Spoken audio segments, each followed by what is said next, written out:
sabéis, Dogen es un monje japonés del siglo III. Es una...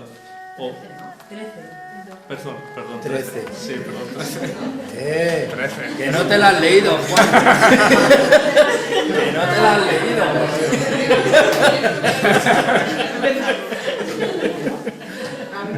Y esa expresión es una de las figuras más brillantes de la larga y muy interesante tradición del budismo zen. Como habéis visto en la monografía, hay monjes anteriores a él y luego algunos posteriores. Y esa selección ha sido muy difícil porque en la lectura hay mucho material como para haber escrito no las 20 y pocas páginas que tiene, sino fácilmente 80 páginas. Por la cantidad de acumulación histórica de gente trabajando hacia lo profundo en la forma budista, y realmente hay mucho material, mucho que rescatar como para que se armen otras monografías, otros estudios desde diferentes puntos de vista. De alguna manera había que acortar, no sé, a mí me gustan las monografías cortas y no sé, y entonces habría que hacer mucha selección. Bien, y por otro lado me parece que es muy interesante hacer una comparativa entre el budismo y el siloísmo. ¿Sí? Por eso al principio hay esa introducción del budismo, que ahora después iremos a esa especie de relación entre el budismo y el siloísmo, que es una... Bueno, todos entendemos que es una relación muy fácil.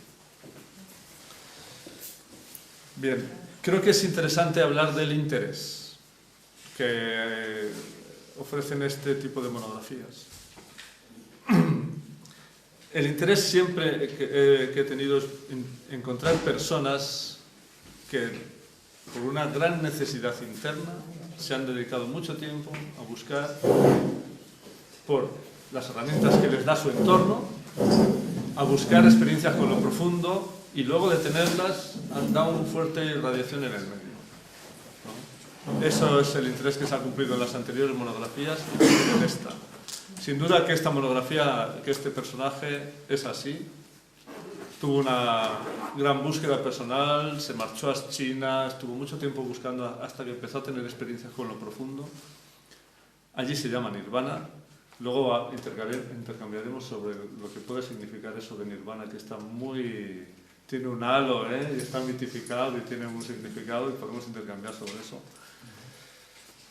Y entonces él empezó a tener sus experiencias y empezó a irradiar a través de unos monasterios y a través de sus escritos, y las consecuencias de eso a mí me parece que han sido muy grandes en la cultura japonesa.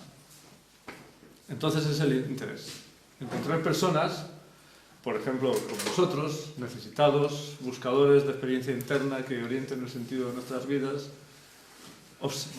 buscadores obsesivos que buscan, y finalmente empiezan a pegar en lo profundo y empiezan a iluminarse y a irradiar. Creo que eso nos resuena bastante internamente. Me parece que muchos estamos sintiendo esa necesidad. A veces le hacemos más caso, a veces le hacemos menos caso, pero muchos estamos sintiendo esa necesidad de experiencias iluminadoras. Bien, no sé si alguna cosa... En cualquier momento hablamos, o cualquiera quiere algo comentar, lo hacemos, ¿sí? Bien, introducción al budismo. Como sabéis, todos sabemos que el budismo y el siloísmo tienen la misma fundamento en cuanto a doctrina de comprensión del mundo y en cuanto a respuesta a esa comprensión. El budismo dice el ser humano sufre, el nacimiento es sufrimiento, la muerte es sufrimiento, la enfermedad es sufrimiento. El ser humano sufre, que es lo que se dice en Punta de Bancas en el 69, en la arenga, ¿no? El ser humano sufre. Diferenciándolo del dolor está el sufrimiento. Entonces el budismo dice, la raíz del sufrimiento es el deseo. Los deseos son la raíz del sufrimiento, el deseo de vivir, los deseos del cuerpo, que es lo mismo que se dice en Punta de Bancas en el 69, ¿no? La raíz del sufrimiento es el deseo. Luego el budismo dice, hay un camino de superar y suprimir el deseo y el sufrimiento, que es el nirvana, el acceso al nirvana. que es la tercera noble verdad de las cuatro. El siloísmo dice que hay que elevar el deseo, que hay que superar el deseo y que hay que emprender un camino. Hermano mío, cumple con mandatos simples, hay que aprender a amar, hay que aprender a reír, ¿no? Y ese es un poco el camino que propone el siloísmo. El budismo propone un camino de acceso al nirvana a través de un comportamiento correcto, de unos actos correctos, de un pensamiento correcto, de una meditación correcta, y da toda una serie. Las 8 propuestas que ellos hacen son para ir acercándose y tener experiencias del nirvana, que en síntesis el nirvana es la supresión del sufrimiento. El nirvana es el no sufrimiento. Luego hablaremos un poco de eso. Entonces el budismo y el siloísmo tienen la misma estructura en cuanto a la comprensión y en cuanto a la propuesta. El ser humano sufre y hay una forma de ir avanzando hacia situaciones de menos sufrimiento y de menos, claro, de menos deseo, ¿no? Yo creo que muchos tenemos esa experiencia de que en la medida que hemos ido trabajando internamente, de alguna manera hemos ido sufriendo menos en la vida. Hemos ido cambiando nuestras actitudes, hemos ido comprendiendo las cosas, hemos ido integrando cosas, y uno echa un poco la vista atrás y efectivamente yo antes las cosas me las tomaba de una manera muy tremenda y ahora me las tomo de otra manera y ahora algunas cosas me hacen sufrir menos y antes me hacían sufrir cualquier cosa, era tremendo. Incluso el registro general de la vida, esto es un tema importante, el registro general de la vida se va modificando en la medida que vas trabajando internamente y en la medida en que las experiencias te empiezan a decir y a sospechar de que no todo termina con la muerte. Entonces tu registro general de la vida es diferente y te comportas en el mundo de una manera menos tensa, menos miedosa. Y esa tensión y ese temor es un trasfondo de mucho sufrimiento que tenemos las personas, ¿no? Entonces son las experiencias importantes las que van, digamos, cambiando el comportamiento y la actitud ante la vida y a uno le van haciendo la superación del sufrimiento. No sé si yo creo que muchos tenemos experiencias de esto, ¿no? Sí, vamos. Bien, aquí en la tercera noble verdad aparece por primera vez la palabra nirvana. Bien, hay muchas definiciones de ese tema, ¿sí? Yo creo que la mejor es el estado interno de no sufrimiento. ¿Y eso cómo se puede ver? Porque ¿qué es sufrimiento y qué no es sufrimiento? Podemos rescatar todos que en la medida en que uno va avanzando y creciendo, se va haciendo más sensible consigo mismo. Y cosas que antes no sentía como sufrimiento, ahora sí siente como sufrimiento. Sí. Por ejemplo, cuando uno es adolescente o joven, le parece que estar entusiasmado, tenso, directo, activo, es correcto, ¿no? Son como cosas que incentivan la vida, la tensión. Pero con el tiempo vamos viendo que cierto tipo de tensión está generada por ejemplo, temor al fracaso, está generada por que no me puedo estar quieto, está generado por una falta de paz interna. Y entonces eso es sufrimiento. Tenemos experiencias de cuando uno se distiende muy bien, entonces uno siente una gran paz interna. Bueno, ahí nos estamos acercando al nirvana. Y el nirvana es cuando no hay nada de sufrimiento y pase lo que pase, uno no sufre. Claro, luego te pinchan y te duele, pero eso es dolor, no sufrimiento. Eso es otra cosa. Para llegar a ese estado de no sufrimiento hay que avanzar bastante. Algunos budistas del budismo zen dicen que a ese estado se puede llegar súbitamente. Luego lo vamos a ver, que no hace falta ser listo ni tonto y que se puede llegar súbitamente. Una pregunta, Juan. ¿El nirvana es lo mismo que la iluminación? ¿Lo entienden ellos igual? Sí. Pero es que hablar de la iluminación, o sea, es hablar de palabras mayores, porque ellos luego relatan una experiencia o algo así como de reconocimiento. Sí. El despertar, el nirvana y la iluminación es la misma cosa. El samadhi también, lo que pasa es que el samadhi japonés, la palabra japonesa, también se asocia a la práctica. La práctica es el samadhi, pero también el samadhi es el estado. Entonces esas 4 palabras son sinónimas. Hay algunas palabras que están más cargadas que otras, pero nosotros todos creo que hemos tenido experiencias, por ejemplo, de estados de iluminación o sentirnos despiertos de una manera muy especial. ¿Sí? Si eso no se ha estabilizado o mantenido, es porque hay cosas pendientes en nuestra conciencia o tensiones o deseos o aspiraciones, ¿no? Es decir, uno tiene una gran experiencia, se ilumina y se siente muy despierto y se siente en conciencia de sí y aguanta un rato. ¿Y por qué no aguanta para siempre? ¿Qué pasó? ¿Por qué se fue ese estado? Pues porque uno tiene cosas que hacer muy importantes en la vida, porque tiene cosas pendientes, porque tengo que pagar la factura, porque tengo un montón de ruidos que se apoderan de mi situación mental. ¿No?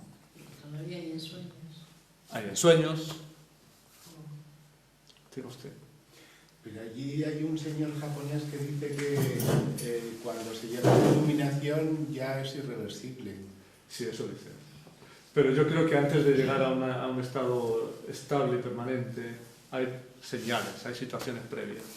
Es decir, uno tiene una señal, uno tiene otra señal, y luego, yo supongo, yo no tengo esa situación de iluminación para siempre. Es una aspiración, pero no.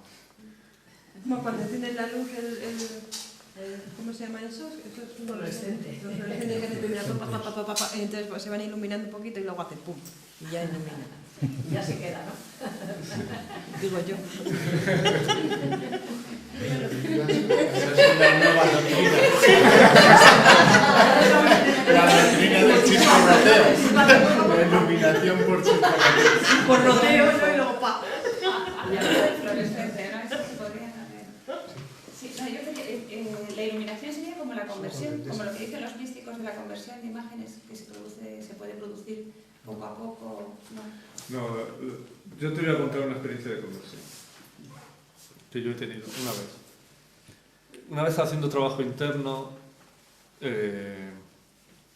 estaba trabajando con la fuerza, sí, y entonces, no te voy a contar la chispa que saltó, pero tuve una gran experiencia interna, sí. Inmediatamente después, toda mi vida pasó por delante de mis ojos.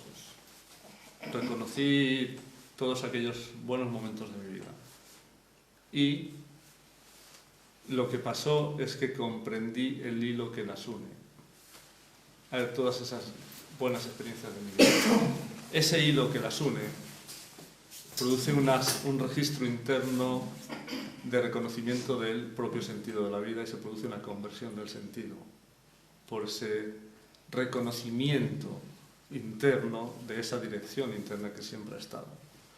Entonces, a partir de ahí, ves que eso es muy importante y no se te va a volver a olvidar porque es lo que ha estado de trasfondo moviéndote en los momentos importantes.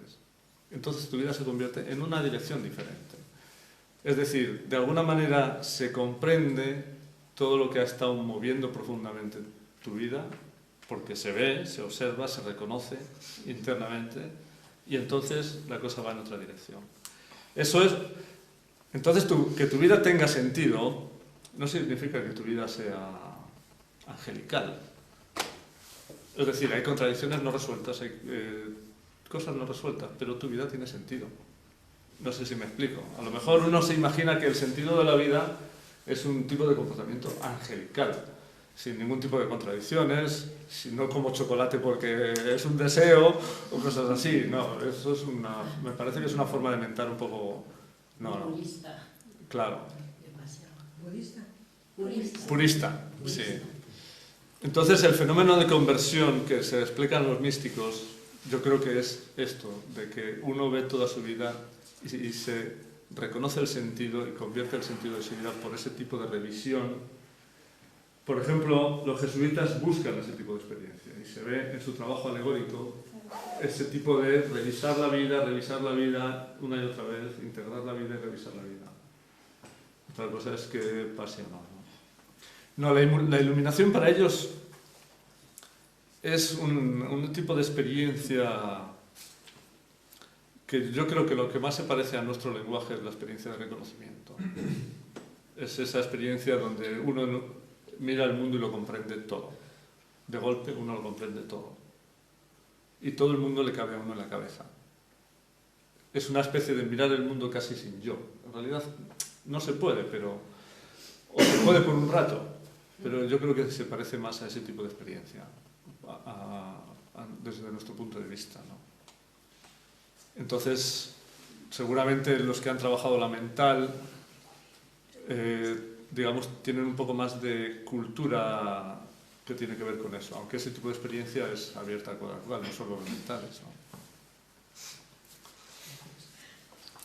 Y ellos creen solo budistas, los del tema de la reencarnación, de irse reencarnando hasta que llegas a ese estado de nirvana. O depende dentro del budismo hay distintas ramas. No, y no todos incorporan el tema de la reencarnación. ¿Cómo es? No, la reencarnación es un tema hinduista, previo a Buda. Y de hecho todavía, bueno, toda la India y gran parte del sudeste asiático cree en el tema de la reencarnación. Y Buda dice que alcanzando el nirvana se termina todo ese tema. Ahí se acaba. Históricamente los historiadores incluso muchos budistas defienden que Buda y el budismo creen en la reencarnación hasta que llegas al nirvana, que ya se corta la reencarnación. Sí lo dice que no. Creo que en los puntos de escuela, no sé si recordáis que Buda nunca creyó en este tema de la reencarnación y precisamente su doctrina va para cortar este tema de la reencarnación. En este tema, por lo que yo conozco del budismo Mahayana y el Theravada, que son las dos grandes ramas, ambos coinciden. Que no es necesario reencarnarse para llegar al nirvana. No. Que en esta vida, en este momento, tú puedes tener una experiencia de iluminación y cesar todo sufrimiento. Bien. Aquí vamos a leer un parrafito. A ver qué os parece.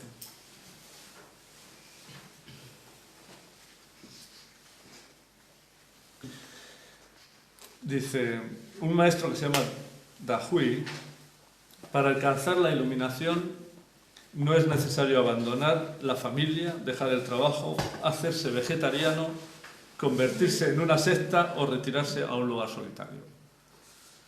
Y eso es un punto de vista totalmente siloísta. Nosotros estamos trabajando las tesis y, aunque hacemos nuestros retiros, pero estamos trabajando las tesis en la vida cotidiana. Hemos hecho la disciplina en la vida cotidiana. Hemos hecho muchas cosas en la vida cotidiana, ¿no? Así que coincide mucho con nosotros. Otro punto que me parece muy importante destacar es cómo las acciones individuales tienen un impacto muy grande en la historia. En la historia, ¿no?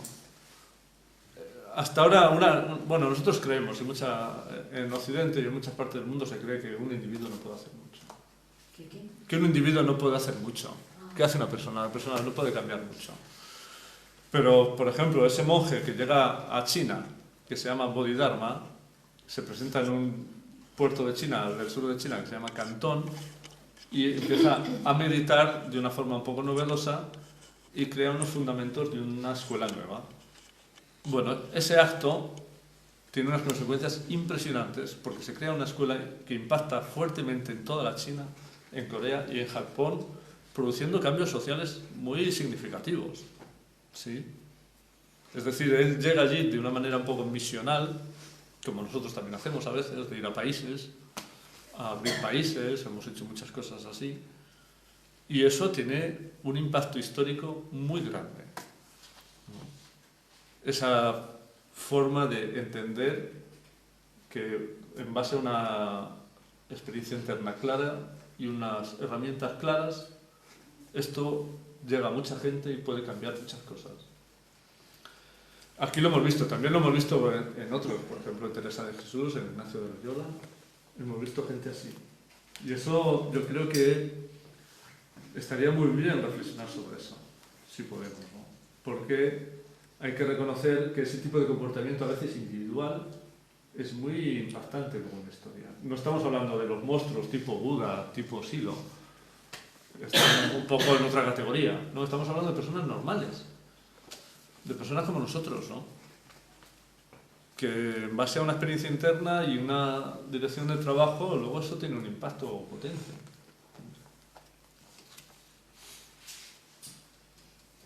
Bien. Por último, las acciones se concatenan unas con otras. Sí. Porque uno puede lanzar una acción que sea una acción unitiva y de esa acción pasa a otro y así se sigue y ¿no? Así es. No se corta.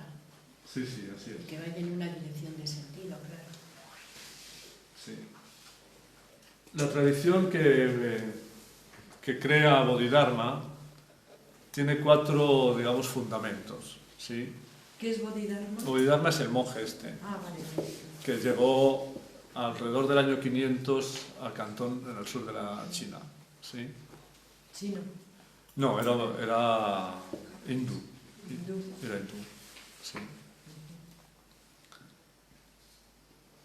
Estos 4 principios, que son ya los 4 principios del budismo Chan o Zen, que es lo mismo, el budismo Chan es en la China y el budismo Zen es en Japón, dice: 1.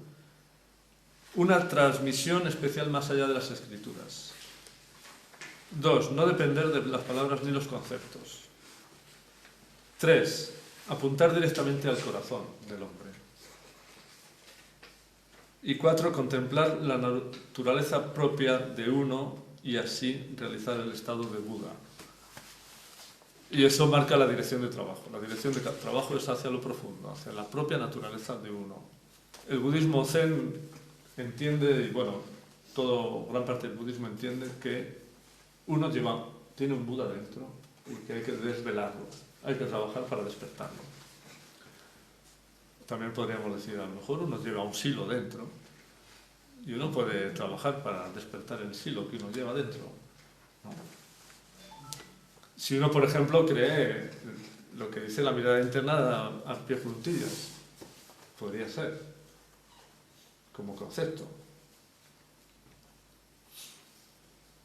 A mí me ha gustado también de esta parte, esta frase que dices aquí, que el camino que ha desarrollado un individuo no puede imponerse como modelo universal.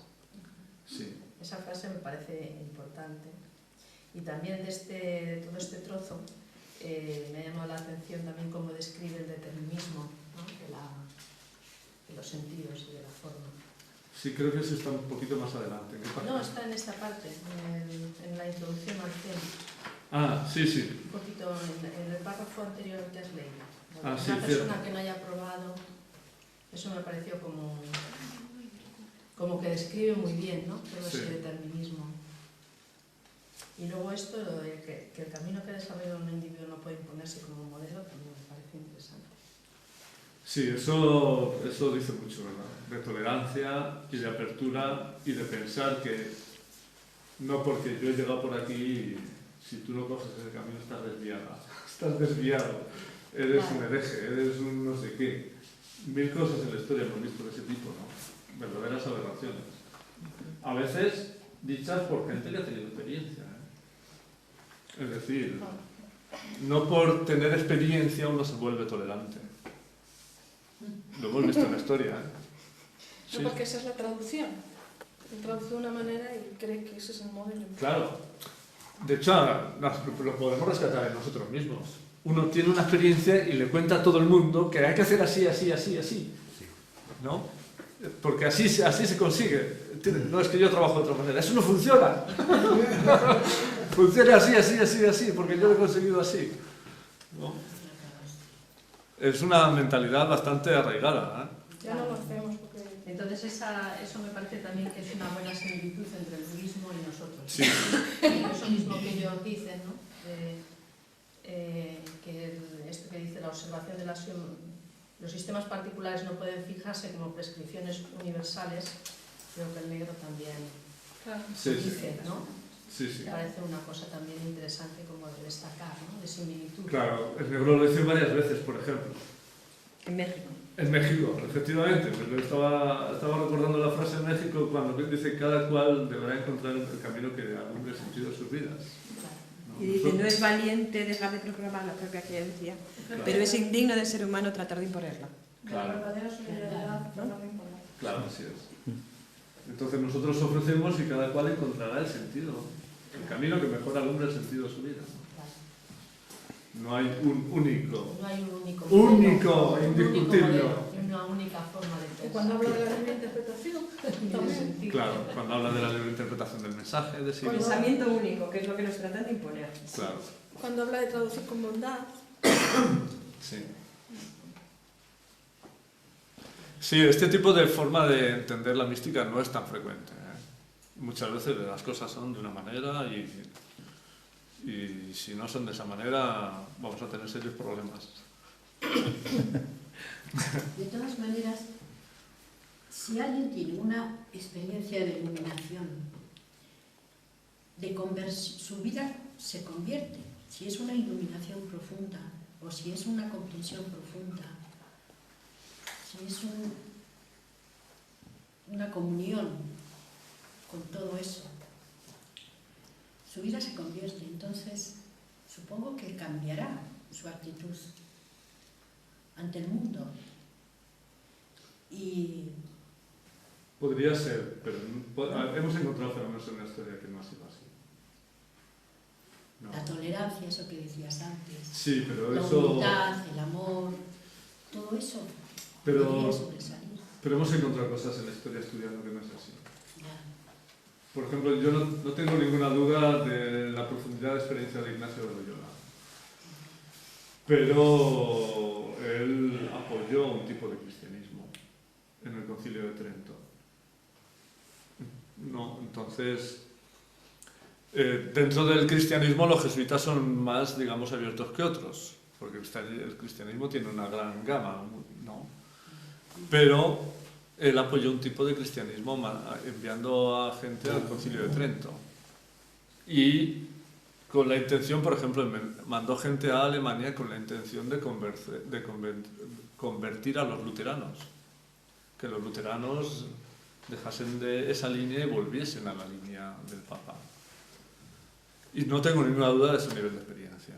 A mí me parece que ese señor tuvo un nivel de experiencia alto. Pero es que el paisaje en el que cae esa experiencia es de una manera, ¿no? El sistema de comprensión en el que cae esa experiencia es de una manera. No es lo mismo que la experiencia caiga en un paisaje muy abierto y tolerante o que la experiencia caiga en otro tipo de paisaje. Yo creo que por la experiencia en sí mismo uno no se hace más tolerante. Yo creo que ayuda, pero no es traducción directa, me parece. Por eso el negro dice, ojalá traduzcamos con bondad. La gente ojalá traduzca con bondad, porque puede traducir con maldades. Claro, claro. En realidad es suficiente con que traduzca, con que la forma de traducir sea sin bondad. No hace falta ni siquiera que sea maldad. Aunque no haya bondad, ya la traducción es de una cierta manera. Sí. Ya hay problemas. Sí. Bien, bueno, también, claro, supongo que todos entendemos que el trabajo de la disciplina mental, cómo funciona, ¿no? Sabemos que no estamos hablando de operaciones intelectuales, aunque se las utiliza. Es decir, no es lo mismo racionalizar, intelectualizar. El aparato lógico del psiquismo es uno que, claro, no es lo mismo eso que, por ejemplo, meditar. No es lo mismo entender, debo diferenciar lo que perciben mis sentidos de lo que es el objeto, y yo lo puedo entender, que experimentarlo. Cuando uno lo experimenta, algo le pasa en la conciencia, es decir, un choque, porque la realidad es otra de la que uno creía. Entonces, se entiende, ¿no?, que la vía mental trabaja así.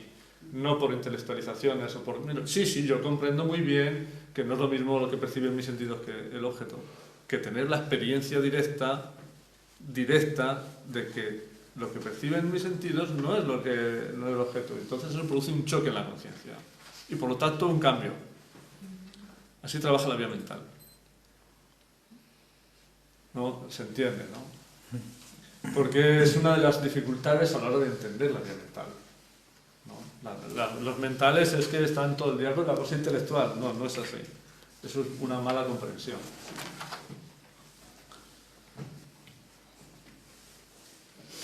Bien. Veamos diferentes textos de aquí, de monjes, para inspirarnos y elevar el espíritu. En la página 8, el tercer patriarca se llama Tsen San, si se pronuncia así, que es una cosa difícil. Canto al corazón de la desconfianza. Este es un texto muy mental, ¿sí? Muy mental. Dice: si no hay error, no hay fenómenos. Si no hay construcciones mentales, no hay mente. El sujeto se disuelve cuando desaparece el objeto. El objeto desaparece cuando se disuelve el sujeto. El objeto es objeto en relación al sujeto. El sujeto es sujeto en relación al objeto. Parece un trabalenguas, pero ahora vamos a hablar un poco más de eso. Si se quiere conocer a ambos, sujeto y objeto, su origen es el mismo, vacuidad. En la vacuidad son idénticos y ambos incluyen todos los fenómenos. Bien, en la disciplina mental, en el paso 5, se comprende la forma mental, acto, objeto. ¿Sí? No hay objeto sin acto. ¿Y por qué se dice eso? Porque uno puede decir, sí, hay objetos por el mundo y yo no tengo un acto sobre ellos. Pues entonces para ti es como si no existen. Así que no hay objeto. En cuanto tú lo percibes, ya hay acto. Por lo tanto, no hay una forma de desencadenarlo. Está encadenado acto a objeto. No hay objeto sin objeto. Eso es, la estructura de la conciencia es así. Eso aquí lo reafirma tanto. Si tú haces desaparecer el acto, el objeto no se mantiene. Porque si el objeto está, es porque alguien lo percibe o alguien quiere algo con ese objeto. Por lo tanto, hay un acto. Si quitas el acto, desaparece el objeto. Igualmente, si quitas el objeto, la conciencia no puede estar sin acto. Bueno, nosotros los que hemos hecho la disciplina mental hemos hecho, por ejemplo, ejercicios de intentar trabajar sin objetos. Es imposible. La conciencia siempre está haciendo algo. Aun cuando está dormida, aun cuando siempre está haciendo algo. Bien, así lo refleja muy bien. Y luego dice: si se quiere conocer a ambos, su origen es la vacuidad. Y en la vacuidad son idénticos. Y eso se dice también en la disciplina mental. ¿Sí? En los pasos 9, 10 y 11 se empieza a tener experiencias de que son la misma cosa. Bien, os voy a relatar aquí el paso 9 de mi examen de obras. ¿Sí? El paso 9 es ver la forma permanente en acción. La forma permanente es el acto-objeto moviéndose en el mundo, en uno mismo y en el mundo. ¿Sí? Ver la forma permanente en acción. Paso 9. ¿Sí? Entonces, en el examen de obras se lee esto, dice: registro que todo objeto es porque la conciencia actúa sobre él, dándole identidad, significado. Sin la conciencia el objeto no es, y sin objeto la conciencia no tiene sentido. Esa estructura acto-objeto, conciencia-mundo es indisoluble. Observo cómo la forma varía constantemente en los fenómenos en los que se expresa. Va de uno a otro. En cada fenómeno que se percibe se ve la forma mental. ¿Sí?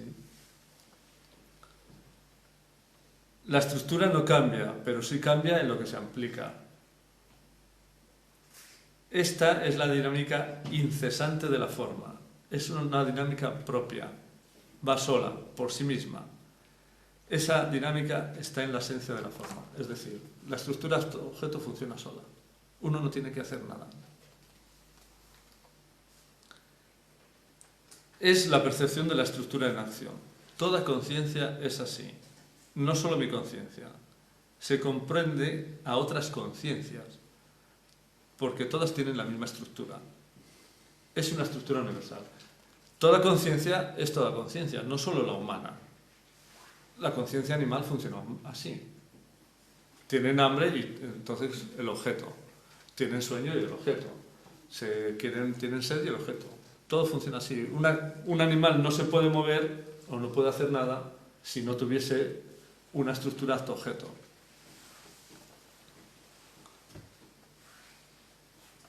Bien. Se da registro de apertura mental, registro de comprender la raíz del funcionamiento de la conciencia. La forma acto-objeto es universal, está en toda conciencia.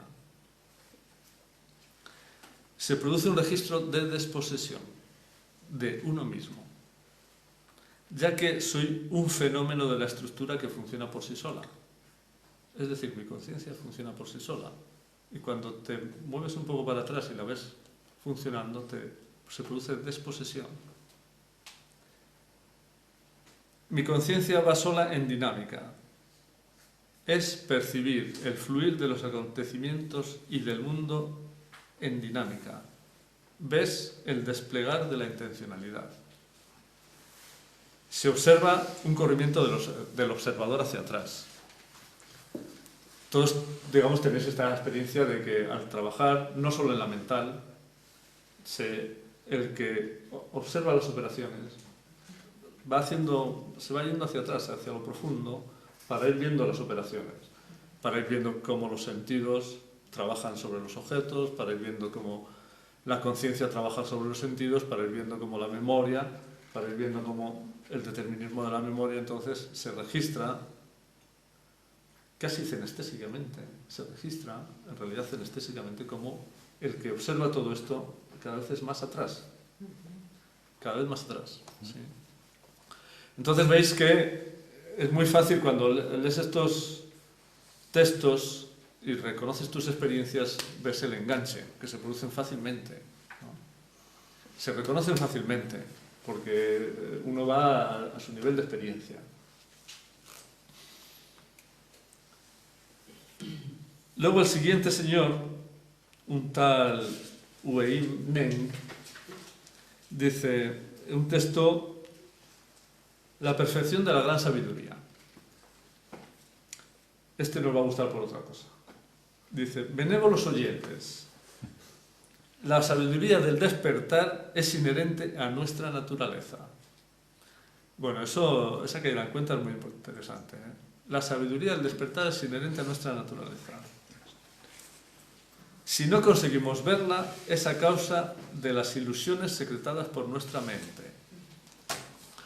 Bueno, muchas veces hemos dicho que el ruido de la mente tapa lo que está detrás, ¿no? Bien. Desde el punto de vista de la naturaleza de Buda, no existe ninguna diferencia entre un despierto y un ser corriente, salvo el hecho de que uno lo conoce y el otro lo ignora. Es decir, uno conoce su naturaleza de Buda y el otro lo ignora. ¿Sí? Ahí lo dice también, ¿no? ¿La real sabiduría está en el fondo de tu conciencia? No. Aquí lo dice. En el mensaje de Silo, el capítulo 6, ¿Cuándo, no? dice, puedo tomar por real lo que veo despierto y sin sueño. Ello no habla tal. Los datos ingenuos, dice, lo válido es que mi mente lo sabe. Cuando está despierta y lo cree cuando está dormida. Entonces, es lo mismo, es decir, la diferencia está en que el trabajo te pone en la experiencia de percibir directamente el Buda, o estar en el Buda, o el trabajo te pone en estado de despierto. Y entonces sabes que estás despierto, y hasta entonces creías que estabas despierto. Eso sabemos muchos, los que hemos trabajado muchas veces con la atención. A mí me ha pasado muchas veces que cuando retomo el trabajo atencional, al principio me pongo a trabajar con la atención los primeros días y a veces hasta me pongo contento, porque noto que esto del trabajo de la atención va bien.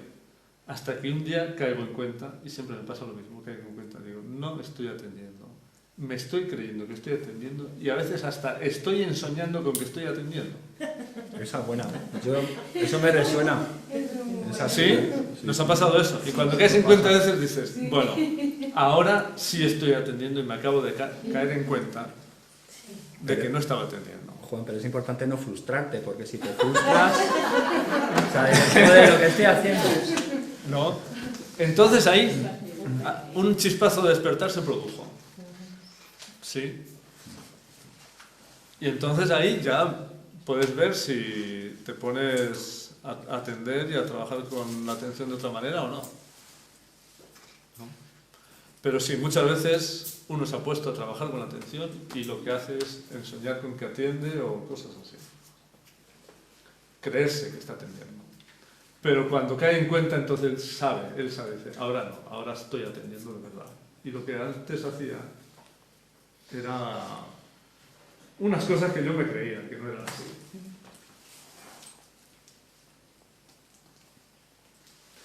Bien, aquí hay otro texto que me ha gustado mucho porque es una experiencia muy común. Se llama Matsu y habla del espíritu. Y dice, bueno, lo titula El espíritu. Dice, estar extraviado es haber perdido el espíritu original y errar lejos de la propia morada. Estar despierto es redescubrir la propia naturaleza original y regresar a la propia morada. Un registro de estar en casa. Un registro de estar en casa, sí. Bueno, una de las cosas que aquí ahora cuento es que cuando terminé la disciplina, intercambié con otros que habían terminado la disciplina y curiosamente muchos tenían este registro de que en los últimos pasos de la disciplina uno tiene la sensación, el registro de llegar a la morada, al hogar verdadero de uno. ¿Sí? Entonces se ve como estos señores también tienen mucho nivel porque llegan estos registros, ¿no? Sí, a mí me parece que este es un registro además que, como dices tú, se encuentra, o sea, se tiene, ¿no? Se ha podido tener en los últimos pasos de la disciplina, pero también son registros, ¿no? Como de sentido que te suceden. O sea, que no estás, o sea, estás como en otras cosas y de pronto te sucede ese registro que es muy impactante. Es un registro como que tomas contacto con todo lo anterior y todo lo posterior, ¿no? O sea, el tiempo no existe, ¿no? Y entonces es un registro como, bueno, es como que realmente te reencuentras es como también una especie como de reconocimiento, de reencuentro con ellos. Sí. Y pasa porque en algunas monografías he leído ese registro también por parte de alguna gente que ha escrito alguna monografía. Por ejemplo, Claudio Miconi en la monografía de El doble hacha también habla de ese registro, del registro de estar en casa, de estar en el hogar, de volver a la morada, ¿no? Entonces me parece un registro muy significativo también porque ha sucedido en los últimos pasos de la disciplina, pero ha sucedido también en la vida. A mí me pasó en los años 90 también y no estaba haciendo la disciplina me pasó. O sea, es una cosa, son registros, yo creo que es un registro de sentido. O sea, es un registro muy interesante. Eso es Ahora os voy a leer del examen de obras, el paso 10, que dice ver lo que no es movimiento formal. Antes hemos hablado de que la estructura acto-objeto uno la ve en funcionamiento en sí mismo y en el mundo, y eso es ver el movimiento formal. Y el paso 10 es ver lo que no es movimiento formal. ¿Sí? No sé, creo que no hace falta leer el texto que encuadra el paso, ¿no? Entonces, en el examen de obras dice: busco una gran distensión, una gran paz, un desasimiento, Busco la no búsqueda, la no acción, no como tensión, sino como no tensión. Sin interés por nada, abandono, desapego hacia el ensimismamiento. Momentos donde hay silencio, no pasa nada, no hay actividad, no hay temor, ni ansiedad, ni tensión. Estoy calmo en el vacío. No ocurre nada, solo estoy en un espacio abierto. Dejo de ser. No estoy. No quiero nada, se paró el tiempo. Por unos momentos estoy ahí, en el vacío, ensimismado, en el espacio sin fin, en el tiempo no existe. Todo se aquietó, gran silencio. Se detuvo todo. Cuando vuelvo, me traen registros de reencuentro con algo muy íntimo, de encontrar un hogar, un sitio muy querido que reconozco como algo muy profundo en mí.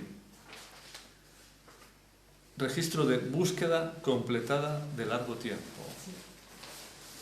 Gran agradecimiento, me siento muy blando y con una gran conexión con todo.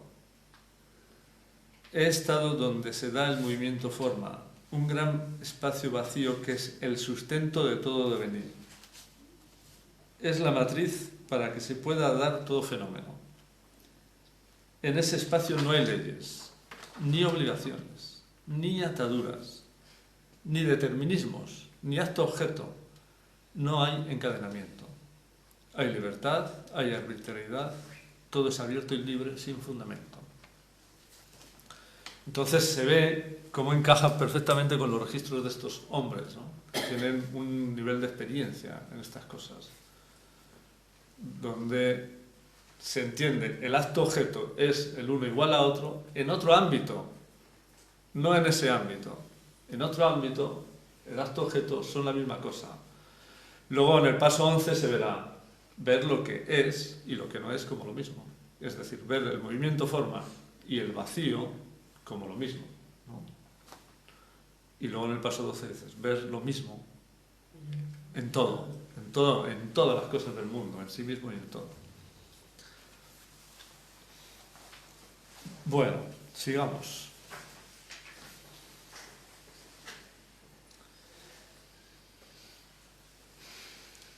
Otro maestro dice, tratado del despertar súbito. Esto es una conversación entre el maestro y un discípulo que dice, el discípulo pregunta, ¿qué método debemos practicar para llegar a la liberación? Y el maestro contesta, solo se puede alcanzar mediante el despertar súbito. ¿Qué es el despertar súbito? Súbito quiere decir desembarazarse de un solo golpe de todo pensamiento erróneo. El despertar es comprender que el despertar no es algo que se pueda alcanzar. Es decir, el despertar no es algo que va por la vía de buscar objetos. Eso es lo que quiere decir. El despertar va precisamente por la vía de no buscar nada. Y cuando separan los actos y objetos se produce el despertar. Luego ellos lo dicen de otra manera, ¿no? Pero gracias a que separan actos y objetos se produce el despertar. Por lo tanto, si tú estás como objeto de búsqueda al despertar, la propia dinámica de la conciencia impide el despertar. Hay que hacerlo de otra manera. Luego le pregunta otra vez el discípulo, ¿cuál es la partida, la práctica, la partida de la práctica? El punto de partida. Perdón, ¿cuál es el punto de partida de la práctica? Tienes que partir de la raíz. ¿Y cuál es la raíz? La raíz es la mente, ¿no? Bueno, Silo muchas veces ha hablado de que todo está en la mente, de que la raíz es la mente y que todo fenómeno es mental y que está más allá, y que hay que ir más allá de lo mental y al fondo de la conciencia para comprenderla. Sí. Bien, la transmisión de la mente. Esto lo dice, bueno, otro monje de estos. El Juan Posillú. Ese. Hablo chino. La intimidad. Hablas chino básico. La intimidad. Obviamente. Cantonés.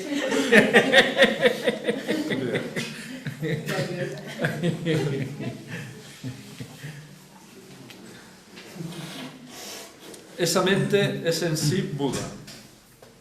Buda y los seres sensibles no son diferentes, pero los seres sensibles buscan exteriormente, captando apariencias, perdiendo cuanto más buscan. Si intentas que Buda busque a Buda, utilizas la mente para captar la mente. No conseguirás nada. No entiendes que si frenas tus pensamientos y te olvidas de tus reflexiones, Buda aparecerá espontáneamente. Que es lo que acabamos de ver, ¿no? De que como objeto de búsqueda no funciona. ¿Nos parece así? Sí.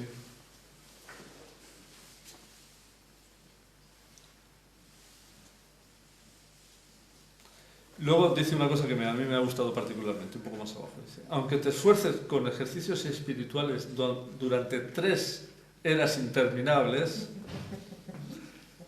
pasando por todos los estadios y grados, al alcanzar ese instante de realización habrás comprendido al Buda que hay dentro de ti.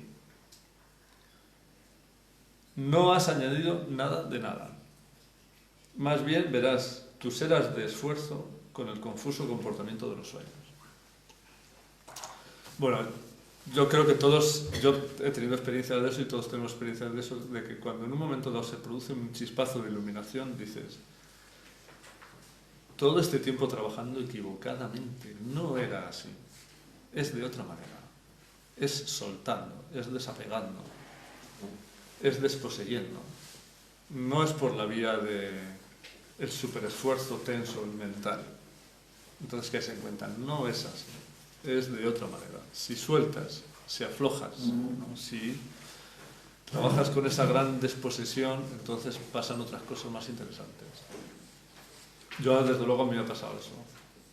Por ejemplo, llevas meses trabajando en un paso y tiempo trabajando y hasta que un día aflojas, sueltas y entonces, clac, empiezan a producirse otro tipo de comprensión. Esa caída en cuenta es muy importante porque en Occidente creemos que la cosa va por la vía de la búsqueda esforzada, tensa de las cosas. ¿No? Hombre, es que ya nos dijeron que nos teníamos que ganar con el pan con esto de sudor. Claro, así es. Pero, claro, y no solo el cristianismo, también el materialismo va por esa misma vía, ¿eh? Son cristianos los materialistas. ¿No? Entonces uno parte de que no, esto es muy esforzudo, esto tiene que ser muy tenso, esto es muy... Y no es así. Entonces una cosa que falla mucho en ese tipo de comportamiento es la confianza en uno mismo. Yo veo que sí que hay que hacer un esfuerzo. O sea, que es diferente a no forzar, pero sí que hay que esforzarse. Sí, eso pero... es por lo menos Pero ¿cómo? registro, Claro. ¿no? De que es distinto. O sea, una cosa es no forzar, pero otra cosa es no hacer nada. Uno sí que tiene que hacer un esfuerzo. Claro. ¿Sabes? O sea, yo veo que, por ejemplo, pues... O sea, el no hacer no es hacer el vago. Exactamente. Hay un matiz. Hay un matiz. Hay un matiz. O sea, que... Bueno, es que la intención y el esfuerzo no es lo mismo. Claro, es que yo veo que, por ejemplo, pues hay veces que digo, yo noto cierta resistencia, por ejemplo, a ponerme con la Cesi en algún momento. Hay días que no, que me sale, me pongo, me apetece, ¿no? Pero hay otros días en los que me apetece, pero de alguna manera noto que hay una resistencia. Entonces veo que tengo que superar esa resistencia a hacer el esfuerzo. Que no es lo mismo que decir, tengo que hacerlo por, ¿sabes? No. En realidad quiero hacerlo por gusto, pero tengo que hacer ese pequeño esfuerzo de ponerme. Es que es un poco paradoja, porque... Paradoja, pero yo veo que es importante, o sea, no, porque no te viene... Yo lo que he observado es que no llegas a una experiencia, puede ser que casualmente llegues, pero no llegas a una experiencia porque sí, normalmente, No, pero en puedes llegar con un esfuerzo consciente, tal como dice la mirada interna, ¿no? Y en el vídeo de la De experiencia, necesidad, ¿no? que es para cosas sencillas, más sencilla como es divina, dice, toda persona ha de hacer un esfuerzo de experiencia. Claro, un esfuerzo. No por lo que tú hagas, el otro ha de hacer un esfuerzo de experiencia. La paradoja es que luego tú tienes que soltarla. Claro. O sea, hago un esfuerzo de experiencia, pero la suelto, no la quiero tampoco, la quiero y no la quiero. Es Y eso es como- una paradoja. Claro, es como... Pero sí dice que has de hacer un esfuerzo de experiencia. Exactamente. Es como el tema del sufrimiento. Uno tiene de verdad que querer dejar de sufrir, porque si no, no deja de sufrir. Y a la vez tienes que Si uno soltar. no llega a ese registro de querer dejar de sufrir, no pasa nada. Es eso y Es algo, como y si algo es algo más. más, Claro, eso es. porque yo creo que a lo mejor es un poco a nivel de procedimiento, es decir, es como el trabajo con la fuerza, ¿no? Que sí se hace un trabajo sostenido, pero como de preparar una condición para que algo se produzca, Eso pero no es. un trabajo sostenido haciendo que algo se produzca, ¿no? Exactamente, no es... Respecto al procedimiento. Exactamente, es el Pero a procedimiento. la condición, a la disposición, a todo eso, que es lo complicado, ¿eh? Porque si se dan las condiciones hay cosas que irrumpen, pero que tú no las puedes. Claro, pero fíjate que, vamos, no sé, pero es como que en este caso, esto, lo que decían estos señores, ¿no? Y como un poco como el estilo de las tesis, ¿no? O sea, que es realmente que uno es por gusto, porque uno está en eso, o sea, vive en eso, ¿no? Entonces, creo, a lo mejor me equivoco, pero creo que en la disciplina se nos pedía hacer un esfuerzo, entonces, si no nos apetecía, si estábamos malos y no sé qué, hacerlo, aunque fuera un poco, pero hacerlo, ¿no? Pero sin embargo en las tesis es como que cuando a uno le surja, lo que pasa que es como este es como otro paso, ¿no? Porque realmente uno quiere. Entonces hay días que no le apetece, o que no puede, o que no, o está en otra, o que yo qué sé, cualquier cosa que le pase, ¿no? Pero no sé si os pasará a vosotros, pero estás en eso. O sea, es como no dejas de estar en lo que quieres estar. No sé si me explico bien. Nunca dejas de estar en lo que quieres estar. O sea, por lo menos es lo que a mí me pasa, ¿no? Nunca dejo. Entonces, a veces es como con ganas. Y es como que te vas... Ya no es una cosa de esforzar, es una cosa como de obsesión. No sé si es la misma... O sea, es como que y vas haciendo esto, y vas haciendo lo otro, y vas no sé qué. Entonces es como que te va a llevar... O sea, no tienes que hacer una cosa esforzada de que meter... No, ya te va llevando, porque siempre estar en lo que quieres estar. Cuando tú ya has tomado la decisión profunda de querer estar en esto. Es como dices tú, de esa sensación de, o ese registro, o esa decisión profunda de querer dejar de sufrir. Entonces ya estás en eso, siempre. A veces más, a veces menos, a veces con más intensidad, a veces con menos intensidad. Pero siempre estás. No sé si eso me pasa a mí. Claro, luego hay un registro muy interesante, María, sobre cuando uno suelta. Cuando uno suelta y sabe que suelta. Cuando uno suelta y sabe que suelta, ¿qué ocurre? Que se produce una distensión, yo diría que profunda, y una unidad. Uno registra unidad. Cuando uno está agarrado a algo tal y comprende que no está haciendo bien las cosas, o tiene una comprensión ahí, se produce sobre todo una distensión, una soltada. Claro, pero todavía sigue toda esa cosa de que no estemos haciendo bien las cosas, o sea, todavía hay mucha moral externa que tenemos metida dentro del deber ser, del deber hacer, o sea, toda esa cosa como rígida, o sea, tenemos mucha rigidez. Yo personalmente tengo mucha rigidez, todavía como el que tengo que, ¿sabes? O sea, no lo he hecho. Entonces, ¿sabes? Entonces te viene la culpa y te vienen todas esas cosas. Entonces, o sea, todavía hay un hermano ahí que lo quiero, a ver si lo corto ya y lo deshago, pero es muy pesado, pesa mucho, son muchos siglos en la conciencia aquí metido. Luego el tema de eso es la rigidez. Solo el tema de la rigidez. Uno tiene que hacer algunas cosas. Uno debe hacer algunas cosas. Y mientras no es un cuadro rígido, no hay ningún las hace y punto. O no las hace Pues las hace. y Y punto. punto. El mismo punto para todo. Punto para todo.